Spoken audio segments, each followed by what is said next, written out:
أشهد أن لا إله إلا الله وحده لا شريك له ونشهد أن سيدنا وسندنا ومولانا محمدا عبده ورسوله صلى الله تعالى عليه وعلى آله وأصحابه وبارك وسلم تسليما كثيرا أما بعد فأعوذ بالله من الشيطان الرجيم بسم الله الرحمن الرحيم ادع إلى سبيل ربك بالحكمة والموعظة الحسنة وجادلهم بالتي هي أحسن فإذا الذي بينك وبينه عداوة كأنه ولي حميم.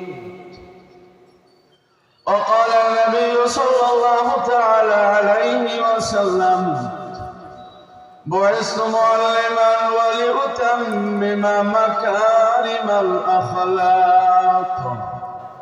صدق الله مولانا العظيم وصدق رسوله النبي الكريم ونحن على ذلك من الشاهدين والشاكرين. بارك الله لنا ولكم في القرآن العظيم ونفعنا وإياكم بالآيات والذكر الحكيم. اللهم صل على محمد النبي الأمي وعلى آله وأصحابه وأزواجه وذريته وأهل بيته أجمعين. সম্মানিত শ্রদ্ধেয় সভাপতি ওলামায়ে কেরাম বেরাদারান ইসলাম, আমার সময় খুব অল্প সময়, এই জন্য আমি ভূমিকা ছাড়াই আমি আমার মূল আলোচনায় যাব। কোরআনে হাকিমের যে আয়াত আমি আপনাদের সামনে তেলাওয়াত করেছি, এই আয়াতে আল্লাহ তাবারাকা ওয়া তাআলা তার হাবিবকে একটা কাজের নির্দেশ করেছেন এবং সেই নির্দেশ পালনের পদ্ধতি বর্ণনা করে দিয়েছেন যে নবী যে সেই নির্দেশটা পালন করবেন, সে পালনের প্রক্রিয়ার পদ্ধতিটা কি হবে। আল্লাহ বলেন, হে নবী, আপনি আপনার প্রতিপালক আল্লাহর পথে মানুষকে ডাকেন। কিসের মাধ্যমে ডাকবেন? বিল হিকমাতে। মুফাসসিরিনে কেরাম এর এক সংখ্যাগরিষ্ঠ সংখ্যা এখানে হিকমতের দ্বারা উদ্দেশ্য নিয়েছেন। আল্লাহর উদ্দেশ্য হইল ইলমে ওহী, শরীয়তের ইলম, কোরআন ও সুন্নাহর জ্ঞান। কোরআন ও সুন্নতের মাধ্যমে আপনি পথ ভোলা মানুষগুলোকে আপনার আল্লাহর পথ দেখাইতে থাকেন। তাহলে দাওয়াত দেওয়ার পদ্ধতি হলো কোরআন এবং সুন্নত দিয়ে মানুষকে দাওয়াত দিতে হবে। বয়ান করতে হবে, বয়ানও একটা দাওয়াত। লেখালেখি, যারা লিখক, যারা ইসলামী গ্রন্থ রচনা করেন, লিখক, এই লেখাটাও তাদের একটা দাওয়াত।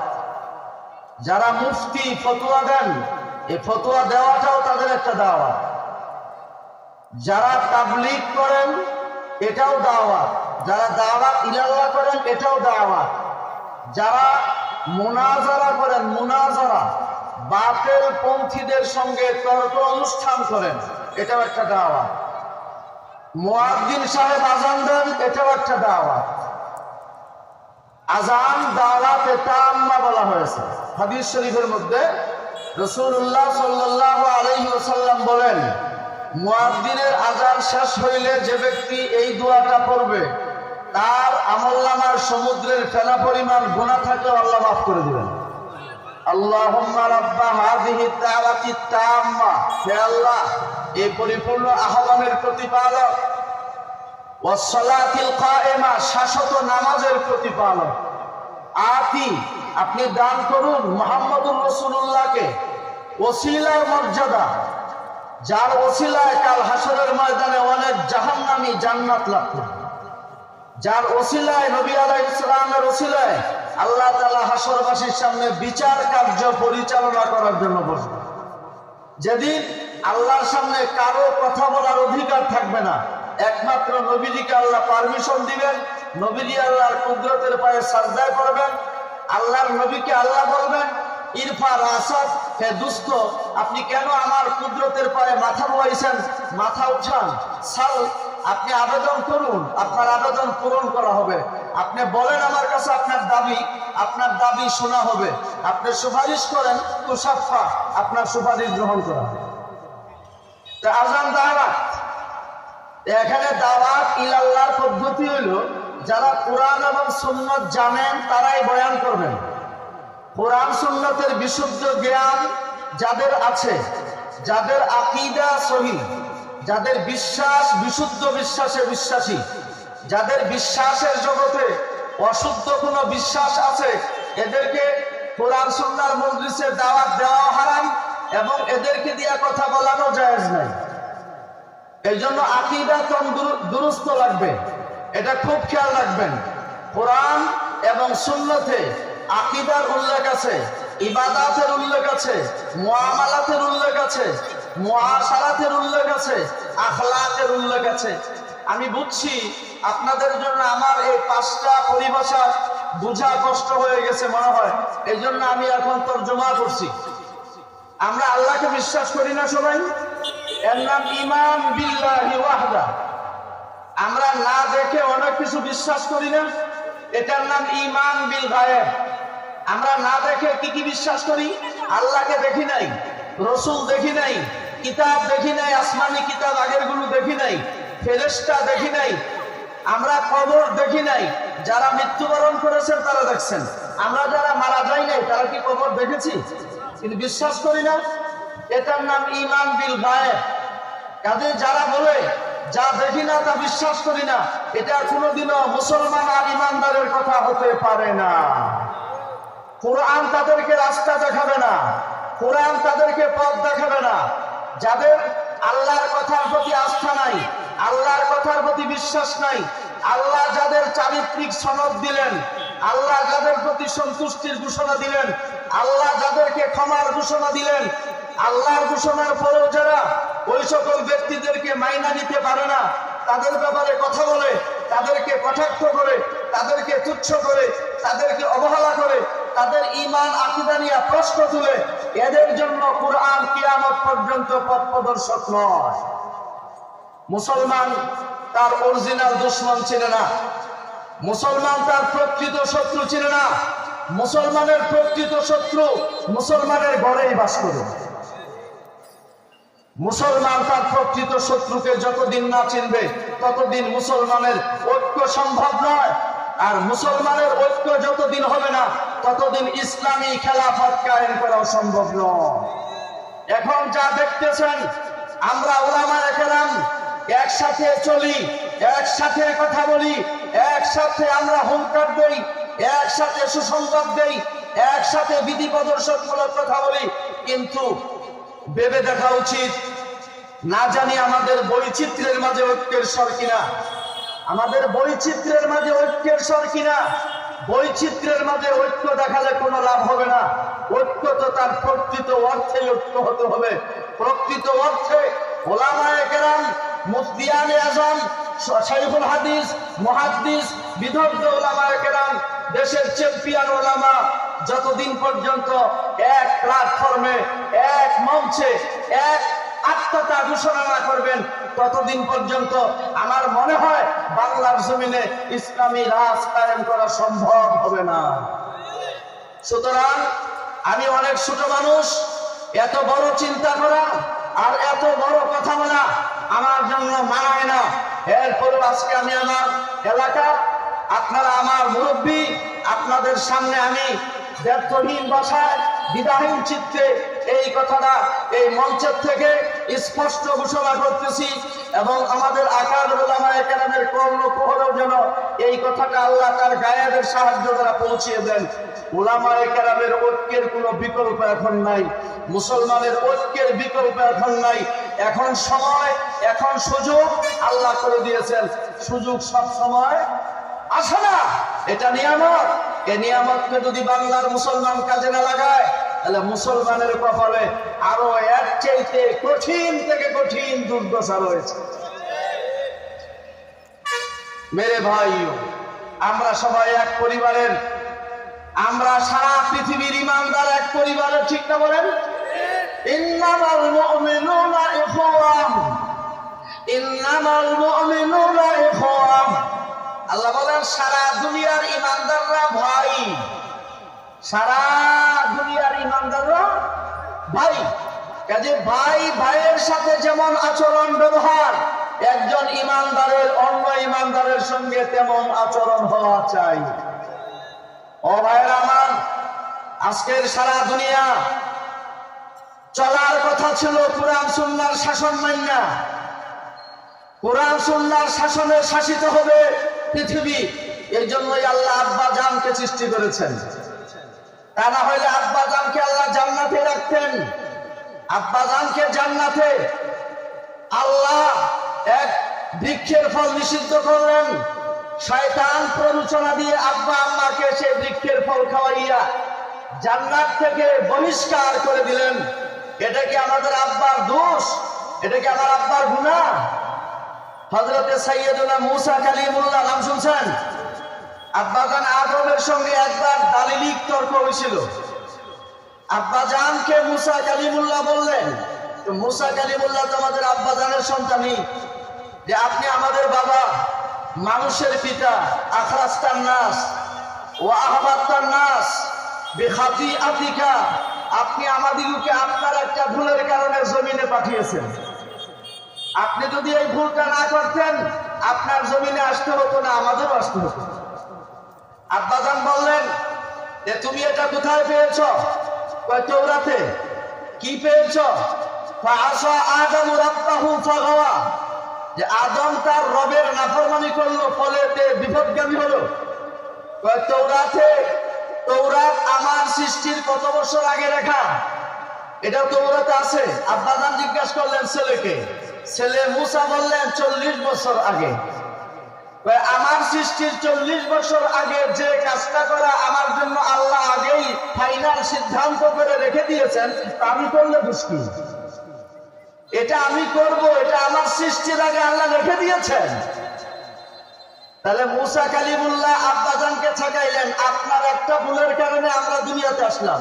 আমাদের কত অসুবিধা, বিপদ আপদ, বালা মুসিবত, কত টেনশন পেরেশান, আপনিই তো সবকিছুর জন্য দায়ী। আব্বাজান এক কথায় পরাজিত করলেন সন্তানকে।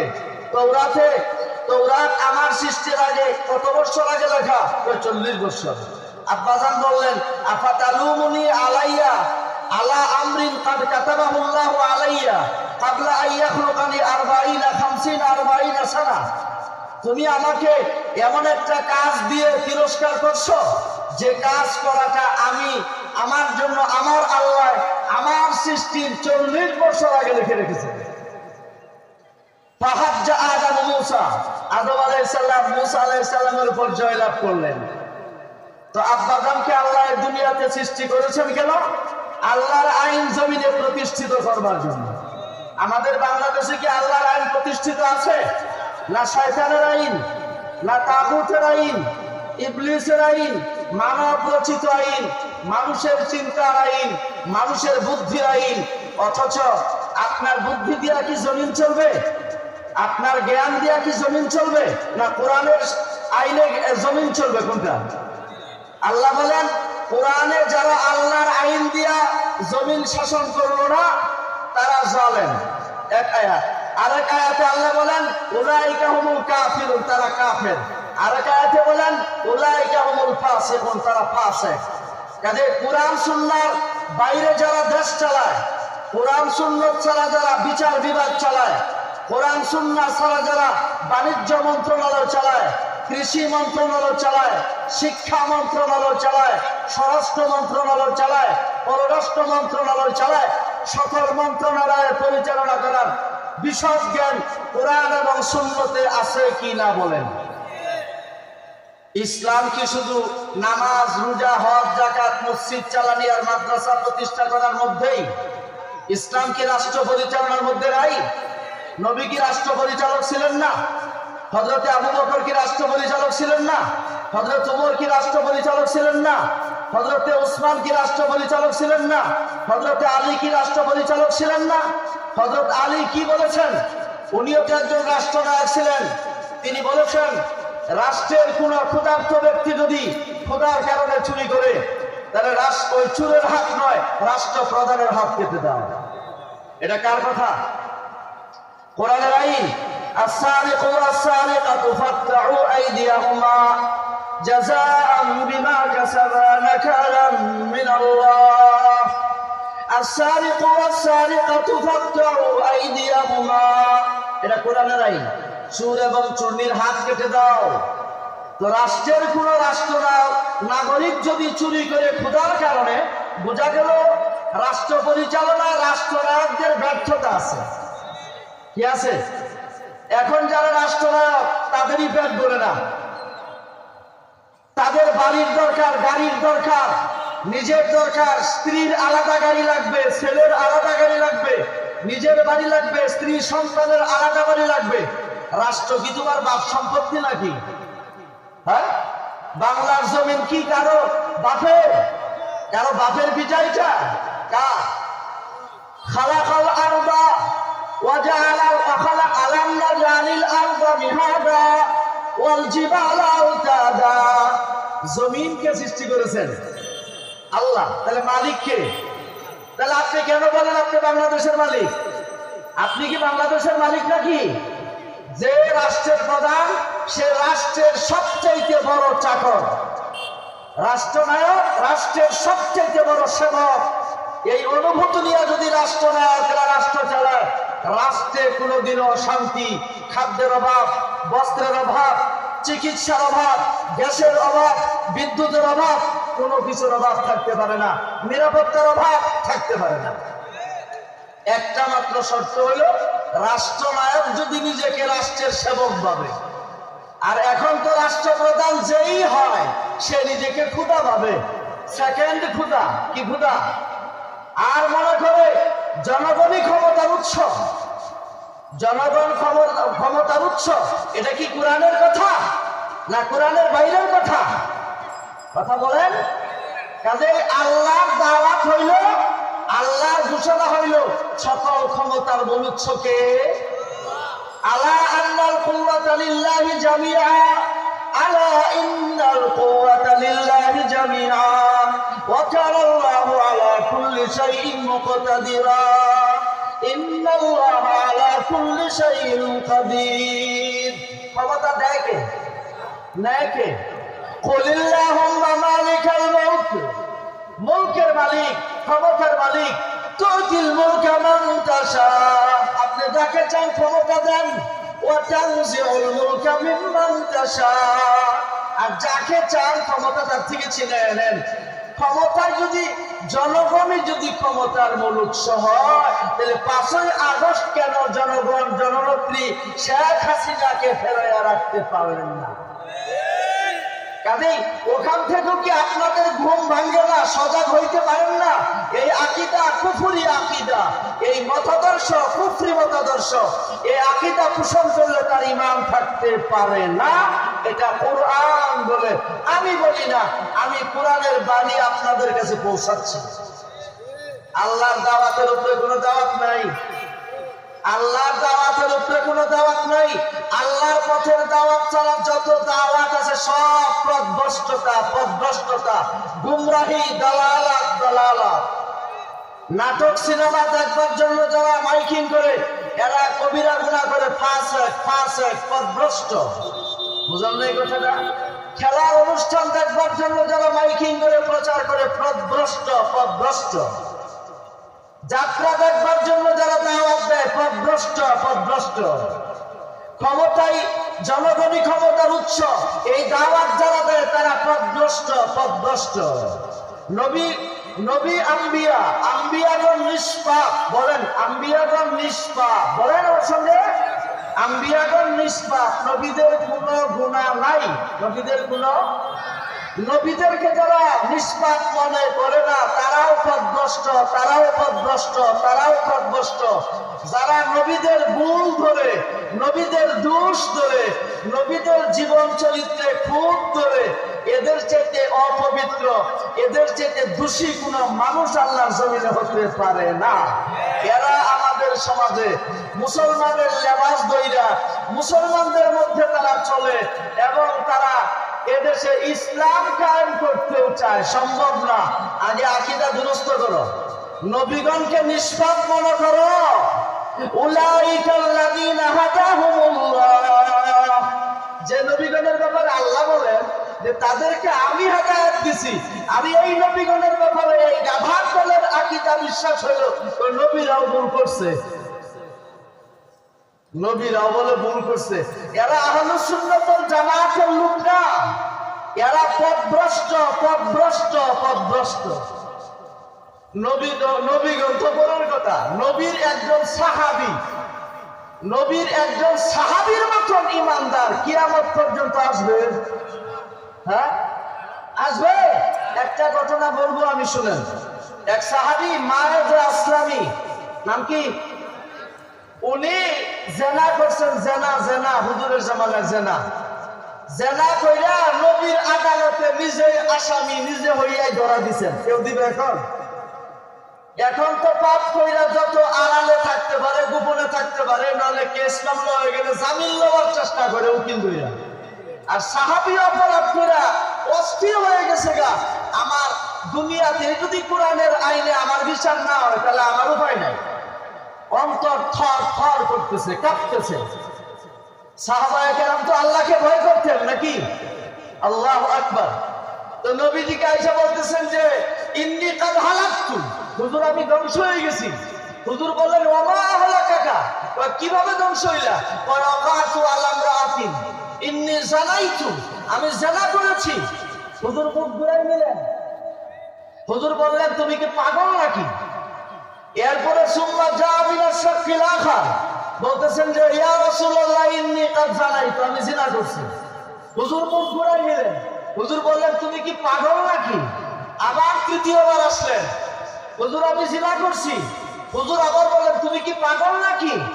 সম্ভবত তুমি একটু হাত দিয়ে টাচ করছো অথবা চোখ দিয়ে ইফটিজিং করছো, ইফটিজিং নারী উত্তক্তকরণ। ওই জামানাতেও যেহেতু জামানা গাইছিল এই সমস্ত কাজ তাদের কাছে কম্পালসারি ছিল, কম্পালসারি। নবী আলাইহিস সালামকে যখন নবী বানানো হয়, আরব দেশে জিনা, ব্যভিচার, শরাব পান, এটা রাপ ইউজ ছিল না, এগুলো কম্পালসারি সাবজেক্ট ছিল। তো হঠাৎ করে এই তো নবীর মাধ্যমে আল্লাহ বলেন নাই জিনা করো না, চুরি করো না, শরাব পান করো না, এগুলো আগেই না করাইছে না। আগে তাদের দিলকে মজবুত করছেন ইসলামের উপর। এরপরে বিধান নাযিল হয়েছে পর্যায়ক্রমে। যখন তাদের দিলে আল্লাহর মহব্বত, ঈমান পরিপূর্ণ হয়েছে, তখন আল্লাহ আইন পাস করছেন আকাশের সংসদ থেকে নবীজির মাধ্যমে। এবার বলো তোমরা জিনা করিও না, এবার বলো তোমরা চুরি করিও না, এবার আইন করো লা তাশরাবুল খামার, শরাব পান করিও না, এবার আইন করো লা তানতাহিবু, সন্ত্রাসী করিও না, এবার আইন করো লা তাগুল্লু, মালের মধ্যে খেয়ানত করিও না, এবার আইন করে দাও লা তাকুলু আমওয়ালাল ইয়াতামা যুলমান, ইতিমের মাল জুলুম করে খেও না, এবার আইন করে দাও লা তাকুলু আমওয়ালাকুম বাইনাকুম বিল বাতিল, তোমরা একে অপরের মাল অন্যায়ভাবে আত্মসাৎ আর গ্রাস করিও না। এবার আইন করে দাও তোমরা কেউ কাউকে অন্যায়ভাবে হত্যা করিও না। এবার আইন করে দাও তোমরা কন্যা সন্তানকে জীবন্ত পুথিত করিও না। এবার আইন করে দাও তোমরা মুর্দা জানোয়ারের গোশত খাও না। এবার আইন করে দাও শুকর আর কুকুরের গোশত হারাম। এবার আইন করে দাও রিবা হারাম, সুদ হারাম। আহাল্লাল্লাহুল বাই'a ওয়া হারামার রিবা। এবার আল্লাহ আইন করলেন যে ব্যবসা তো হালাল, কিন্তু সুদ হারাম। সুদ কিন্তু ব্যবসা না, এই জন্য কিন্তু আমি সুদের সঙ্গে ব্যবসা শব্দটা বলি নাই। আল্লাহ বাণিজ্য হালাল করেছেন কিন্তু সুদ হারাম করেছেন। সুদ যে খায়, সুদ যে দেয়, সুদের যে লেখক, কেরানি, রাইটার, সুদের যে সাক্ষী, সুদের মধ্যস্থতা যারা করে, এদের সবদেরকে আল্লাহর নবী লানত করেছেন। ঘুষ যারা খায়, ঘুষ যারা দেয়, এরা উভয়ই জাহান্নামী, এটা অবৈধ ইনকাম। আরেকজনের জমিন, 1 বিঘত পরিমাণ জমিনও যদি কেউ জবরদখল করে খায়, কিয়ামতের দিন 7 তবক জমিন তার গলায় ঝুলাইয়া দেওয়া হবে। এবার তুমি এটা নিয়ে বুড়ো চলো, পারবেন? তো মায়ের আসলামীকে চতুর্থবারে হুজুর শিউর হইয়া বললেন, এই জল্লাদ, যে জল্লাদ তাকে বললেন যে মায়ের আসলামী বিবাহিত ছিলেন তো? আর ইসলামে বিবাহিত জিনাকারী যদি হয়, বলেন জিনাকারী যদি বিবাহিত হয়, ইসলামের আইনে তার বিচার হইল কুমোর সমান মাটির মধ্যে গাইরা পাথর মাইরা তাকে হত্যা করা। কি মাইরা?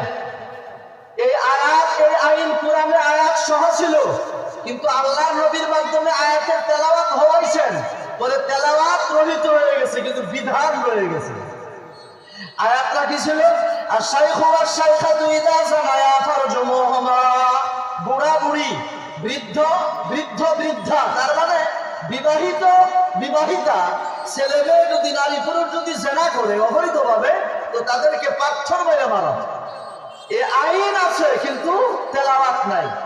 এখন আমাদের দেশে অনেক আগে, 100 বছরের আগে এক মহাপণ্ডিতের আবির্ভাব হয়েছিল, তার অনুসরণকারীরা এখনো বাংলা গলিতে আছে।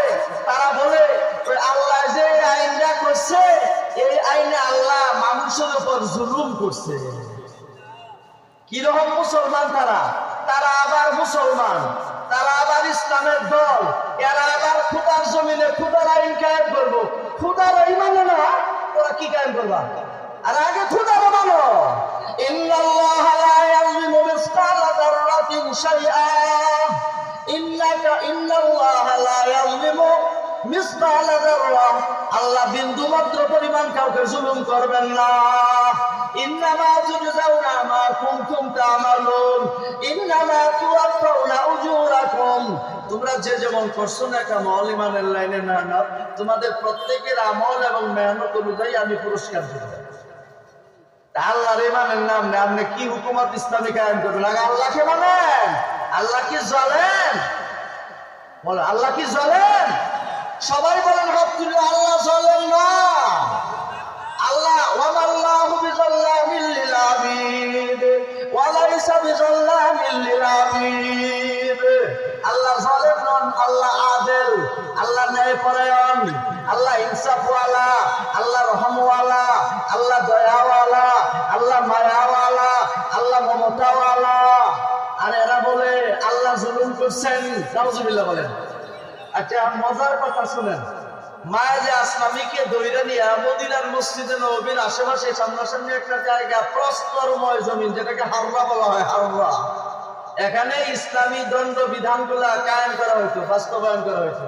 যখন মায়ের আসলামীর শরীরে পাথর নিক্ষেপ করা হচ্ছিল, ফালাম্মা আযলাকাহুল হিজারা ফাররা ইয়াশতাদ্দু, যখন তিনি পাথরের প্রস্তর নিক্ষেপের জোর দরুন তীব্র যন্ত্রণার শিকার হইলেন এবং সহ্য করতে পারলেন না, তো তিনি একটা জোরে দৌড় মারলেন।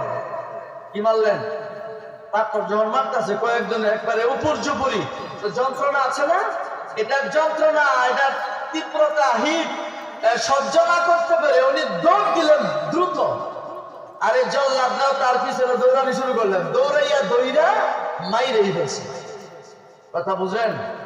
হুজুর বললেন, তারা যখন আসলেন বললেন, হাল্লা ফারাকতুমু ওয়াহিনা ফারায়াশতাতুম, মায়াজে আসলামী যখন দৌড় দিল তখন তোমরা কেন ছাইড়া দিলা না? এরপরে দইরা কেন তাকে মারলা? অথচ আইন কিন্তু কোরআনের আইন এটা। তো নবীজি আবার তাদেরকে কেন দায়ী করেন? কি বুঝলেন? নবী কি নবী? আরে নবীর কানেকশন তো আল্লাহর সঙ্গে। হয় জিবরাইল আইয়া, না ডাইরেক্ট অ্যাকশন আল্লাহর নবীর কাছে তার ডালে ডাইলা দিবেন। এই মুহূর্তে মায়াজে আসলামী যে নিজের স্বীকার করে নবীর কাছে নিজেই বিচার দাবি করলেন, তাহলে কি পরিমাণ মজবুত ঈমানওয়ালা হইলে, আখিরাতের ভয় তাদের অন্তরে কি পরিমাণ থাকলে বলে যে নিজে অপরাধ করে নিজের বিচার নিজেই চায়। তাও এবারতটা কি জানেন? আকিম ফিয়া কিতাবাল্লাহ, আকিম ফিয়া কিতাবাল্লাহ ওয়াল আযাবুদ দুনিয়া আহওয়ানু মিন আযাবিল আখিরাহ। হে আল্লাহর নবী, আল্লাহর আইন আমার উপর প্রতিষ্ঠিত করুন, বাস্তবায়ন করুন, কেননা দুনিয়ার শাস্তি পরকালের শাস্তির চাইতে সহজ। দুনিয়ার শাস্তি পরকালের শাস্তির চাইতে কি হবে? সহজ হবে। তো নবী আলাইহিস সালাম বললেন, শুনো, কেন ছাড়ছো না জানো? ইন্নামা আযাল্লাকা তাওবাতান, মা আসলামী এমন এক তওবা করেছে, লাউ কুসিমাত বাইনা আহলিল মাদিনাতি লাওয়াসিয়াতহুম, পুরা মদিনাবাসীর গুনাহগার মদিনাবাসীর জন্য যদি তার একার তওবাকে বন্টন করে দেওয়া হয়, সকল মদিনাবাসীর ক্ষমার জন্য মা আসলামীর একার তওবা যথেষ্ট হয়ে যাইবে। আমার কথাটা আপনারা বুঝছেন নাকি আল্লাহ জানে। মায়াজে আসলামী এমন একটা তওবা করছেন যে উনার একার তওবা যদি পুরা মদিনার গুনাহগার মানুষের উপরে ভাগ করে দেওয়া হয় মাফ করার জন্য, তো উনার একার তওবাই যথেষ্ট। এই হাদিস সাহাবায়ে কেরাম নীতিবান হওয়ার প্রমাণ, সাহাবায়ে কেরাম ঈমানদার হওয়ার প্রমাণ, সাহাবায়ে কেরাম মুত্তাকি হওয়ার প্রমাণ, সাহাবায়ে কেরাম মুখলেস হওয়ার প্রমাণ, সাহাবায়ে কেরাম খাঁটি ঈমানদার হওয়ার প্রমাণ। আর কি চান? সুবহানাল্লাহ বলেন। মেরে ভাইও, এই জন্য নবী আলাইহিস সালাতু ওয়াস সালাম কে আল্লাহ তাআলা হুকুম করেছেন যে কোরআন আর সুন্নতের আলোকে মানুষকে তোমার রবের পথের দিকে ডাকো, রবের পথের দিকে ডাকো কোরআন এবং সুন্নতের মাধ্যমে। কোরআন ছাড়া বয়ান হয় না, সুন্নত ছাড়া বয়ান চলে না। এই জন্য যে বয়ানে কোরআন নাই, যে বয়ানে সুন্নত নাই, ওই বয়ান মুর্দা বয়ান, মুর্দা বয়ান। আর যে বয়ানে কোরআন আছে, সুন্নত আছে, হাদিস আছে, এটা প্রাণবন্ত বয়ান। এটা কি বয়ান? প্রাণবন্ত বয়ান। আমরা এখানে কার ডাকে আসি? আল্লাহর ডাকে। কার ডাকে? আল্লাহর ডাকে আসলে কি হয়? আল্লাহর ডাকে যারা আসেন তাদের আত্মাটাকে সমৃদ্ধ বানান, তাদের প্রাণটাকে আরো প্রাণবন্ত করেন, তাদের আমলকে দুরুস্ত বানিয়ে দেন, তাদের গুনাহ মাফ করে দেন এবং তাদের জন্য আল্লাহকে চিনার, আল্লাহকে পাওয়ার যত রাস্তা আছে, দরওয়াজা আছে, সব ওপেন করে দেন। ওয়াল্লাযীনা জাহাদু ফীনা লানাহদিয়ান্নাহুম সুবুলানা। এই আয়াত তো প্রসিদ্ধ। যারা আমার রাস্তায় আমাকে জানার জন্য, আমাকে চিনার জন্য, আমাকে পাওয়ার জন্য চেষ্টা করবে, মেহনত করবে, জান খরচ করবে, মাল খরচ করবে, বুদ্ধি খরচ করবে, মেধা খরচ করবে। এখন তো আমরা জান, মাল, বুদ্ধি, মেধা সব খরচ করে গেলি আল্লাহর রাস্তার বাইরে, শয়তানি তরিকায়। আপনার সন্তানকে আধুনিক শিক্ষায় শিক্ষিত করুন, কাজেই যোগাযোগ করুন। আপনার সন্তানকে আধুনিক শিক্ষায় শিক্ষিত করুন, কাজেই যোগাযোগ করুন। এই দাওয়াত দেওয়ার অর্ডার কি আল্লাহ আপনাকে দিছে? আল্লাহ আপনাকে অর্ডার দিচ্ছেন আপনার সন্তানকে কোরআনের শিক্ষায় শিক্ষিত করুন। قل هل يستوي الذين يعلمون والذين لا يعلمون إنما يتذكر أولو الألباب إنما يخشى الله من عباده العلماء ثم أورثنا الكتاب الذين اصطفينا من عبادنا فمنهم ظالم لنفسه ومنهم مقتصد ومنهم سابق بالخيرات।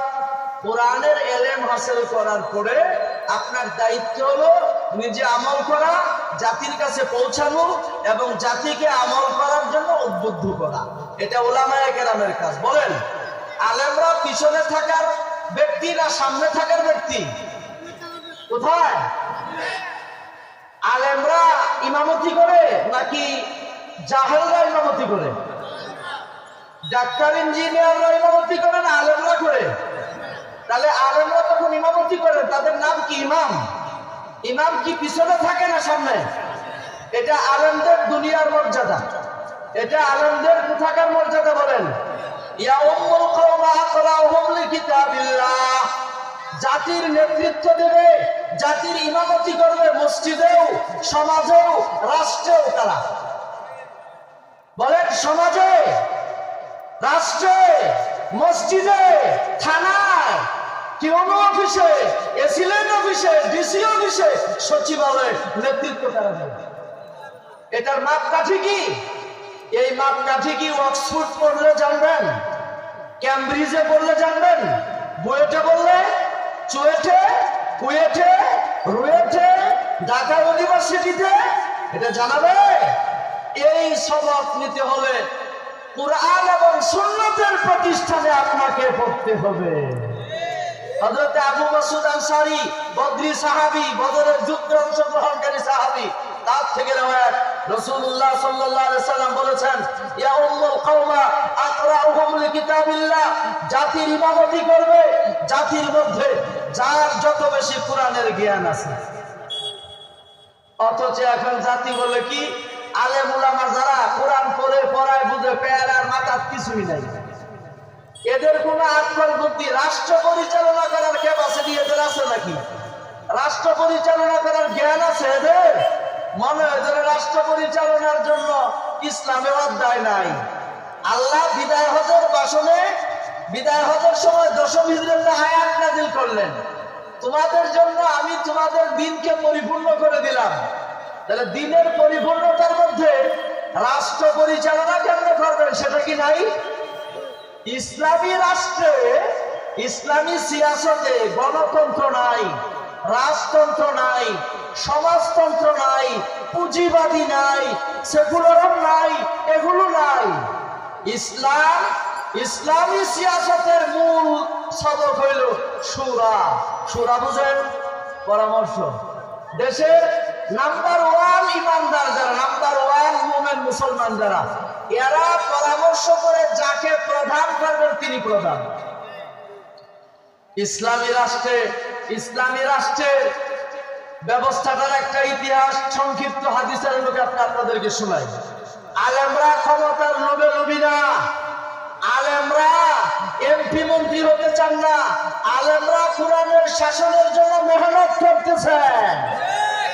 আলেমরা আপনাদের মতন রাঘব বোয়াল হইতে চান না, আলেমরা আপনাদের মতন সন্ত্রাস বলতে চান না, আলেমরা দেশের নাগরিকদের এক নাম্বার বন্ধু।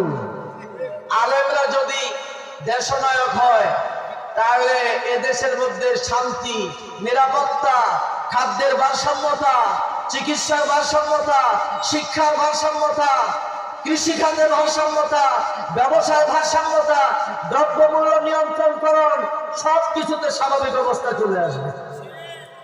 কথা বুঝে আসছে না? হযরত উসমান ইবনে আফফান যখন প্রেসিডেন্ট, দেখেন আলেমরা যে ক্ষমতা লোভী না।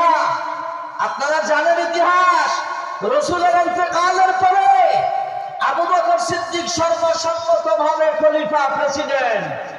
এরপরেও হযরত আবু বকর বলেন, লাস্তু বিআহাক্কা বিযালিকা, লাস্তু বিআহাক্কা লিহাযাল আমরে, আমি এই রাষ্ট্রের ক্ষমতায় অধিষ্ঠিত হওয়ার, রাষ্ট্রপ্রধান হওয়ার যোগ্য নই। কে যোগ্য? ওমর, আব্দুর রহমান ইবনে আউফ। কাজে আলেমদের মধ্যে ক্ষমতার লোক নাই, আলেমরা চান দেশের মধ্যে কোরআনী শাসন প্রতিষ্ঠিত হোক। কাজেই কোরআনের শাসন প্রতিষ্ঠা লাভ করার বাধা যারা, এরা কোরআনের শত্রু, এরা সুন্নতের শত্রু, এরা উলামায়ে কেরামের শত্রু, এরা ইমানের শত্রু, এরা দেশের জনগণের শত্রু, উসমানী সমাজের শত্রু। উসমান ইবনে আফফান যখন খলিফা, হযরত আব্দুল্লাহ ইবনে ওমরের নাম শুনছেন তো? কার ছেলে? উমরের বেটা আব্দুল্লাহ। যে বেটা যে গলে দিয়া যাইতেন ওই গলে দিয়া শয়তানও যাইতো না।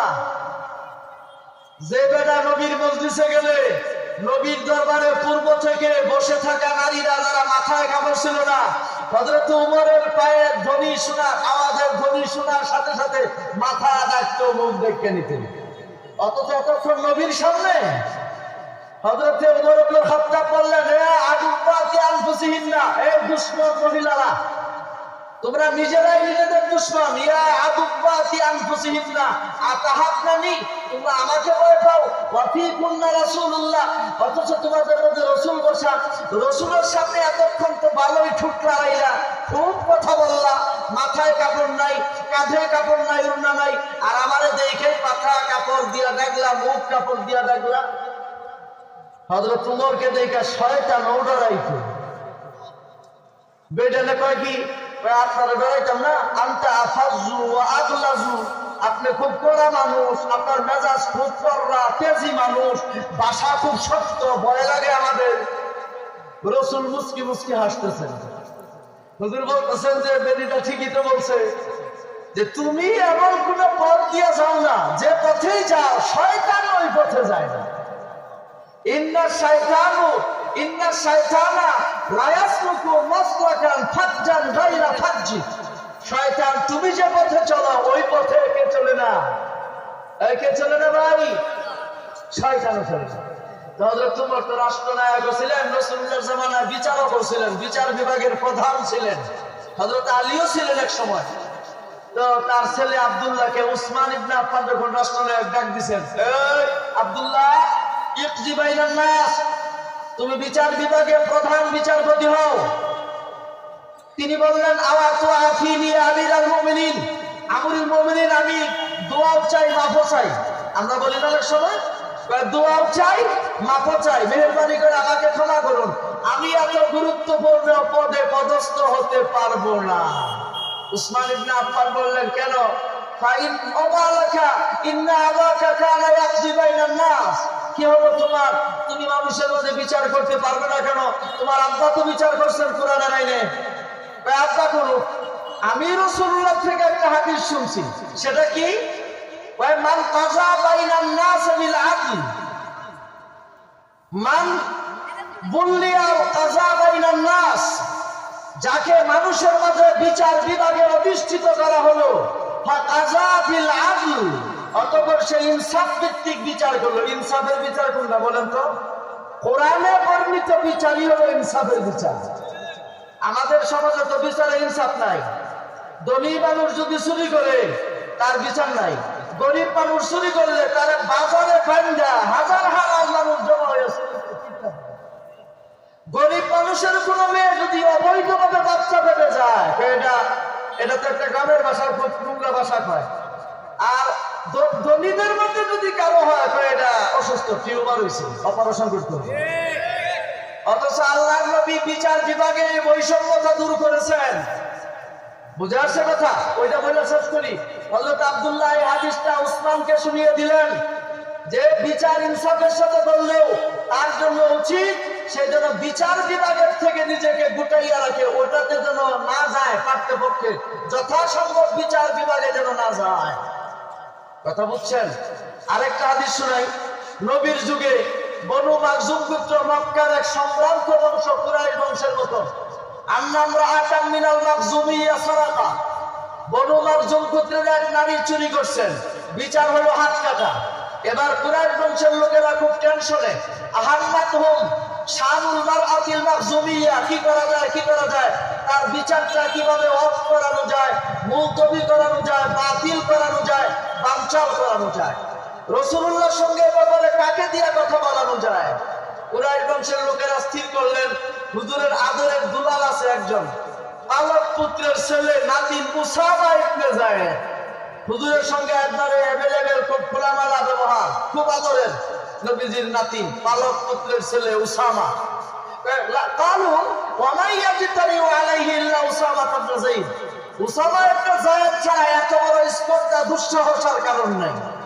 তো উসামা হুজুরের দরবারে গেছেন, গিয়া বলছেন যে হুজুর, এই মেয়েটার হাত কাটাটা বাতিল করা যায় না, এর বিচারটা অফ রাখা যায় না? নবীজি ফাগা দিবেন, নবী সাল্লাল্লাহু আলাইহি ওয়াসাল্লাম ওহমাররাত ওয়াজনাতা, হুজুর রাগ হয়ে গেলেন এবং হুজুরের চেহারা লাল বর্ণ হয়ে গেল এবং খুব ধমকের স্বরে বললেন, উসামা আতাশফাউ ফি হাদ্দিন মিন হুদুদিল্লাহ, তুমি কি আমার কাছে আল্লাহর বিচার বানচাল করার জন্য সুপারিশ করতেছ? এত বড় সাহস তোমার? আল্লাহর কসম, আল্লাহি, আল্লাহর কসম, লাউ আন্না ফাতিমাতা বিনত মুহাম্মাদিন, নিশ্চয়ই আমি মুহাম্মদের মেয়ে ফাতিমা যদি কি করত, চুরি করত, লাকাতা ফিয়াদাহা, অকপটে নির্দ্বিধায় নির্বিঘ্নে আমি আমার মেয়ের হাতে কেটে দিতাম।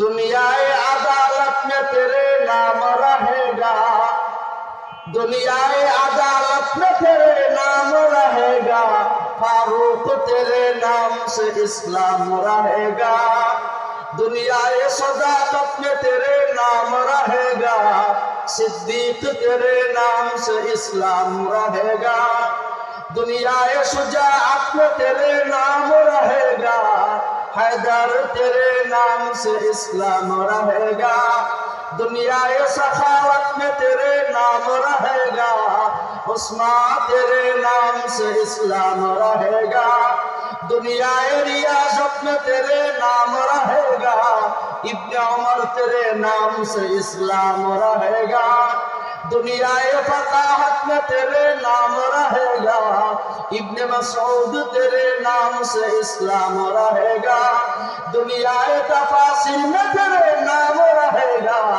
इब्ने अब्बास तेरे नाम से इस्लाम रहेगा, दुनियाए सियासत में तेरे नाम रहेगा, मुआविया तेरे नाम से इस्लाम रहेगा, दुनियाए कराअत में तेरे नाम रहेगा, उबई इब्ने काब तेरे नाम से इस्लाम रहेगा, दुनियाए इमामत में तेरे नाम रहेगा, सिद्दीक तेरे नाम से इस्लाम रहेगा। কুরআনের মর্যাদা সবার উপরে, পৃথিবীর মধ্যে সর্বশ্রেষ্ঠ সর্বোত্তম শিক্ষা কোরআনের শিক্ষা। আর যত শিক্ষা তাহতাহু দুনাহু, তার নিচে তার নিচে তার নিচে তারপরে তারপরে তারপরে সবার আগে কোরআনের শিক্ষা। একটু জোরে বলে, খুশি না মনে হয়? কোরআন পাইয়া খুশি না? আলিফ লাম মিম যালিকাল কিতাব, এই মহাগ্রন্থ কিতাব যার মধ্যে কোনো সন্দেহের অবকাশ নাই।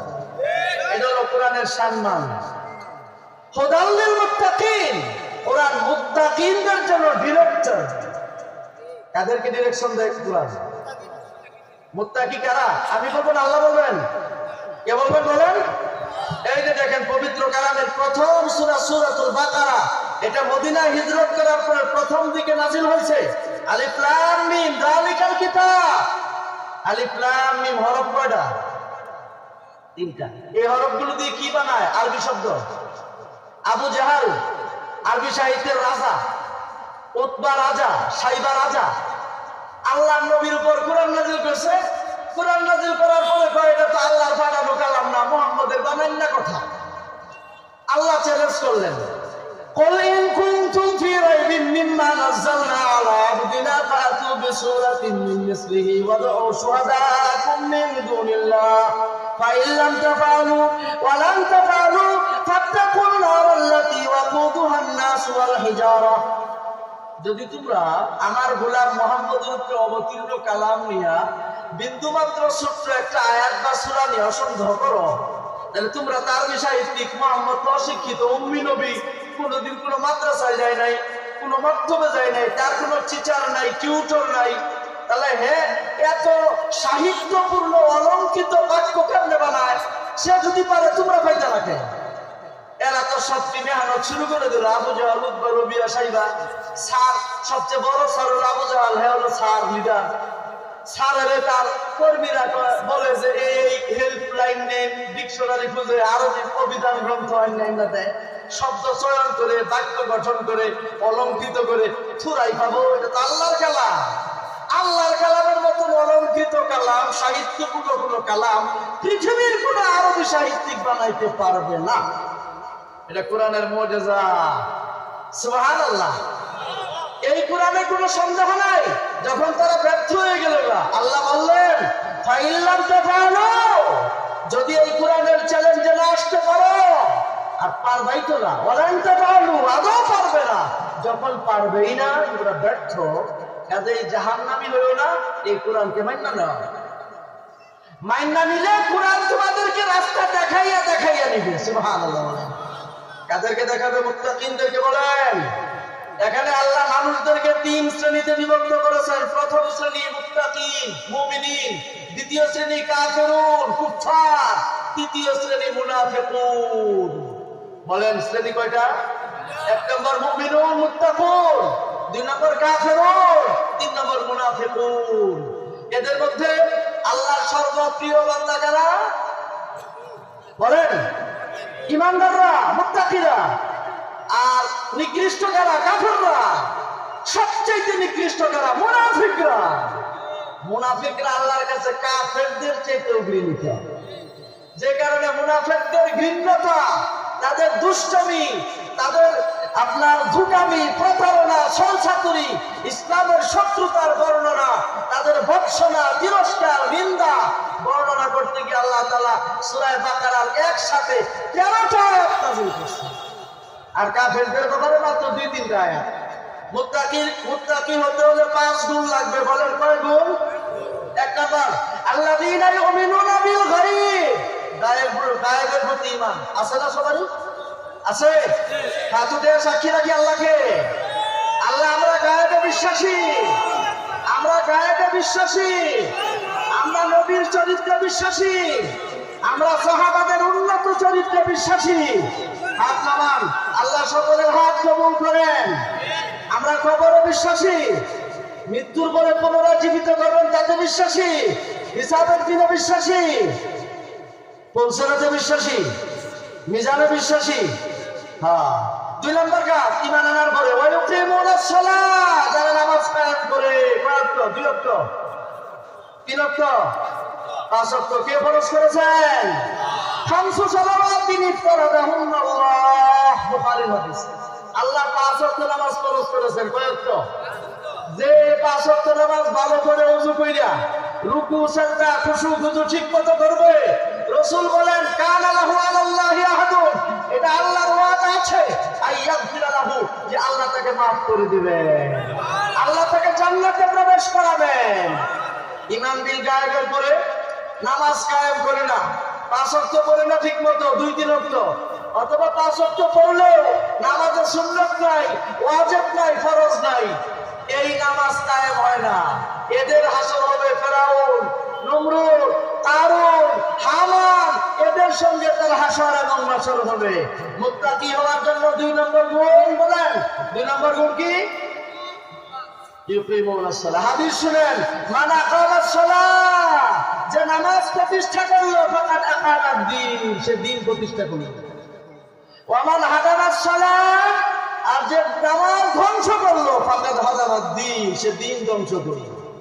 আর এখন আমাদের সমাজে অমইমানদার আছে, এরা বলে যে নামাজ না পড়লেও কি হবে, ঈমান ঠিক আছে। নামাজ না পড়লেও বলে তার ঈমান ঠিক আছে।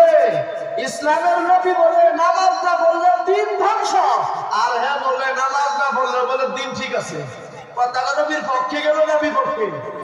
আর নবীর বিপক্ষে কথা গেলে নবীর প্রতি ঈমান রইল? হ্যাঁ। মুত্তাকির 2 নম্বর গুণ। 3 নম্বর গুণ শুনেন, তাফসীর করার সময় নাই, সময় মতো আমার শেষ। আমার দেওয়া রিজিক থেকে, বলেন আমার দেওয়া রিজিক থেকে আমার রাস্তায় ব্যয় করে, এটা মুত্তাকির কয় নম্বর গুণ? আপনার রিজিক দিছে কে? খরচ করবার বলছে কে? কোথায়? যাত্রায়, নাট্যমঞ্চে, সিনেমায়, ডিশ লাইনের কানেকশন না নিতে, কোথায়?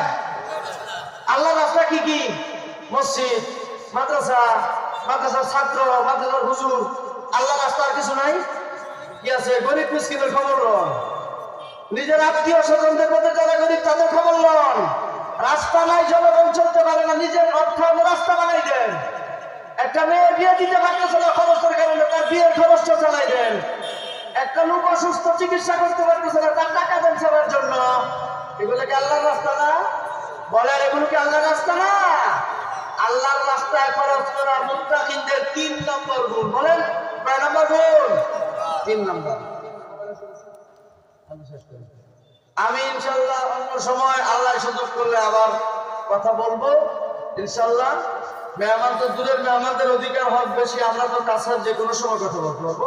যাদেরকে আমরা দূরের থেকে আমন্ত্রণ করেছি, দাওয়াত দিয়েছি, ওনাদের কথা বলার হক আছে, ওনারা কথা বলবেন। আমি আশা করবো কোরআন ও সুন্নাহর আলোকে বিশুদ্ধ কথা বলবেন এবং আপনাদেরকে তো দরুদে আমল করার তৌফিক দান করেন। আমাদের সকলের ঈমান আকীদাকে আল্লাহ দুরুস্ত বানাইয়া দেন, আমালকে দুরুস্ত বানাইয়া দেন, ইবাদত দুরুস্ত বানাইয়া দেন, মুআমালা দুরুস্ত করে দেন, মুআশারাত দুরুস্ত করে দেন। ওয়া আখিরু দাওয়ানা আলহামদুলিল্লাহি রাব্বিল আলামিন ওয়া মা আলাইনা ইল্লাল বালাগ। আসসালামু আলাইকুম ওয়া রাহমাতুল্লাহি ওয়া বারাকাতুহু।